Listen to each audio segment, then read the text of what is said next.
Assalamualaikum warahmatullahi wabarakatuh. Kawan-kawan sekalian, kembali kita berjumpa di Jejak Semesta 65. Semoga kita semua dalam keadaan sehat walafiat, selalu dalam lindungan Tuhan Yang Maha Kuasa, Allah Subhanahu wa Ta'ala.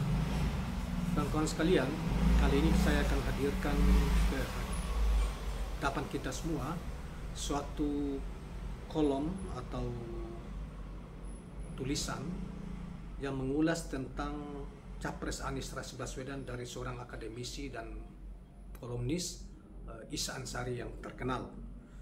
Kawan-kawan sekalian, di dalam tulisan yang dimuat pada tanggal dimuat oleh ABW News ya pada tanggal 16 Agustus 2023 ini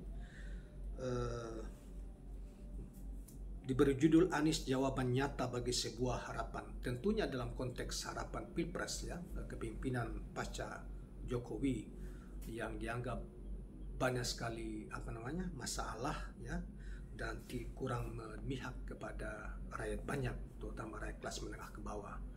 Nah, sehingga pemerintahan Pak Jokowi dianggap sebagai pemerintahan yang selalu diatur oleh para oligarki. Ada sekelompok orang yang berduit, yang menguasai sumber daya politik, sumber daya ekonomi dan lain sebagainya.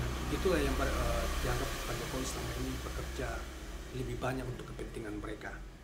Oleh karena itu, saudara sekalian, di Pilpres 2024 yang kurang lebih setahun lagi, tidak sampai 12 bulan lagi, ada 3 kandidat yang kita ketahui, yaitu yang pertama Anies Rashid Baswedan, kedua Prabowo Subianto, dan ketiga adalah Ganjar Pranowo, Gubernur Jawa Tengah hari ini.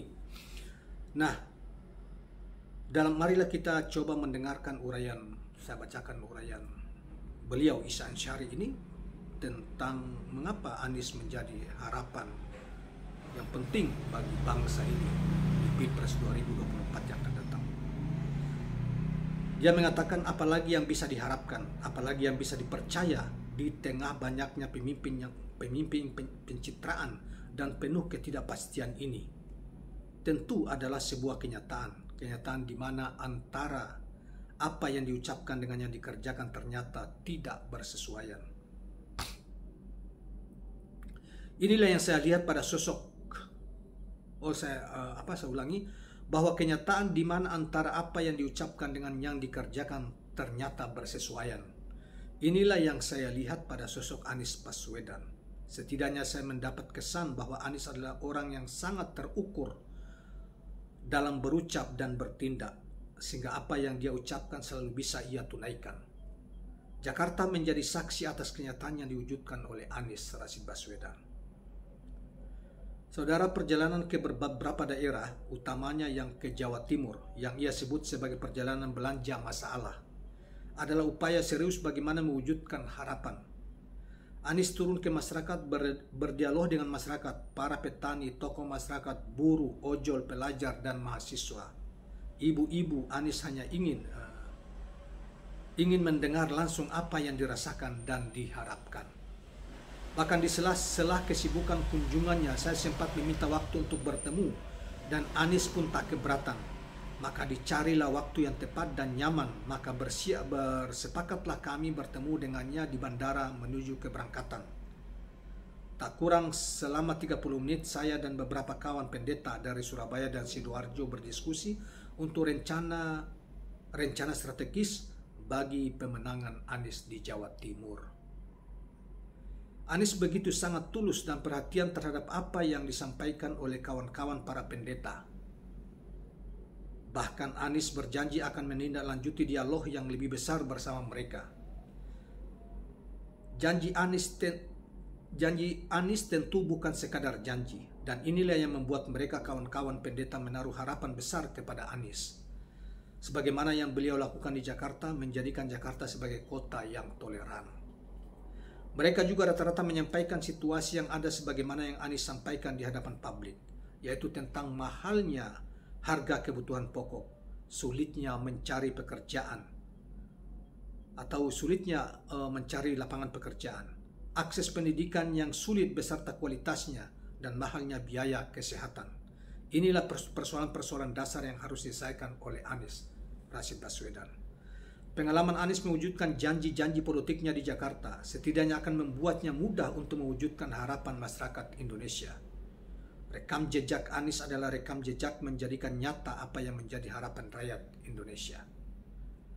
Itulah makna perubahan yang saya dengar langsung dari beliaunya dalam perbincangan selama kurang lebih 30 menit bersama beliau. Akankah kita tetap mau bertahan dengan situasi yang terjadi hari ini, di mana harga-harga kebutuhan pokok yang mahal, susahnya mendapatkan pekerjaan, kalau toh ada hanya diberikan kepada tenaga kerja asing, sulitnya mendapatkan pendidikan yang baik dan berkualitas. Kalau itu ada, maka berlaku hukum jual beli, ada uang ada barang. Hal yang sama terjadi pada layanan kesehatan. Semua seolah menjadi sangat kapitalistik dan feodal, jauh dari nilai-nilai Pancasila yang berperi kemanusiaan dan berkeadilan. Tentu semua orang akan berharap semua ini akan berakhir. Lalu kepada siapakah harapan ini disemaikan? Kepada capres yang pertahankan status quo dan melanjutkan kebijakan yang salah ini? Tentu ini akan membuat penderitaan berlanjut dan berkepanjangan. Visi perubahan dan berkelanjutan itulah yang ditawarkan oleh Anies. Anies akan melakukan perubahan terhadap kebijakan yang memanjakan oligarki dan tak berpihak kepada rakyat, dan tentu juga akan memberi nilai plus bagi hal-hal baik yang ada supaya ada berkelanjutan. Jadi mau apa lagi kalau bukan Anies Baswedan yang menjadi pilihan? Saudara sekalian, tulisan ini ditulis pada tanggal 15 Agustus Surabaya, 15 Agustus 2023 oleh kolumnis Ihsan Ansari, kolumnis dan akademisi. Saudara sekalian, itulah sebuah kolom yang kita bacakan dari yang ditulis oleh Ihsan Ansari, seorang kolumnis dan sekaligus sebagai akademisi yang mengenal dan menaruh banyak orang, menurut dia, pengamatan dia, begitu banyak orang lintas agama menaruh harapan besar terhadap Anies yang mengusung isu perubahan dan berkelanjutan itu. Nah, atau isu perubahan dan perbaikan itu. Nah, saudara sekalian, sebagaimana kita ketahui bahwa Anies ketika memimpin DKI Jakarta, kebijakan-kebijakannya menyentuh semua kelompok masyarakat dengan latar belakang yang berbeda, agama yang berkeyakinan yang berbeda, maupun dari suku yang berbeda. Semuanya dilayani. Itulah yang disebut dengan, itu yang kemudian dia juga memperhatikan nasib kaum buruh, ya, pendapatan kaum buruh. Satu-satunya gubernur yang selalu menaikkan UMP-nya di daerahnya. Dan DKI Jakarta, Anies telah ketika dia meninggalkan UMP Jakarta 4.500.000 lah dikata. Kemudian ada subsidi pangan, ada subsidi transportasi dan lain sebagainya kepada mereka. Oleh karena itu kaum buruh pun di mana-mana menyatakan mereka akan mendukung Anies Baswedan, walaupun pimpinan buruh mereka belum menentukan siapa yang mereka akan dukung. Tetapi yang real bahwa kebijakan-kebijakan di sektor perburuhan, di sektor ketenagakerjaan, Anies jauh lebih real memperhatikan masyarakat daripada pemimpin-pemimpin yang lain. Apa itu Ganjar, apalagi Prabowo Subianto. Anies belum pernah dia mengkhianati orang. Anies tidak pernah, bahkan dia cenderung terlalu membela kaum miskin, kaum yang susah.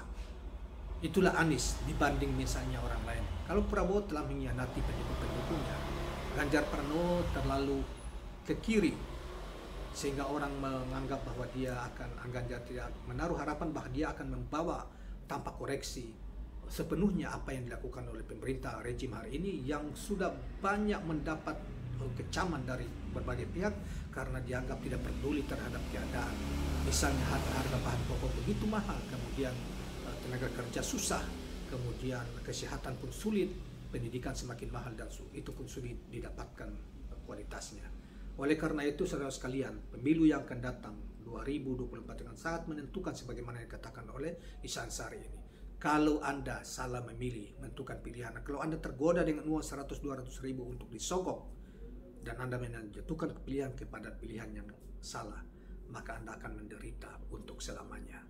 Karena pelayan mereka mereka-mereka yang menyatakan komitmen untuk mendukung atau terus setiap program apa yang dilakukan oleh pemerintahan hari ini yang diduga lebih banyak melayani oligarki, itu akan sangat merugikan rakyat banyak Indonesia. Dan Pancasila hanya sebagai slogan, bukan untuk dilaksanakan.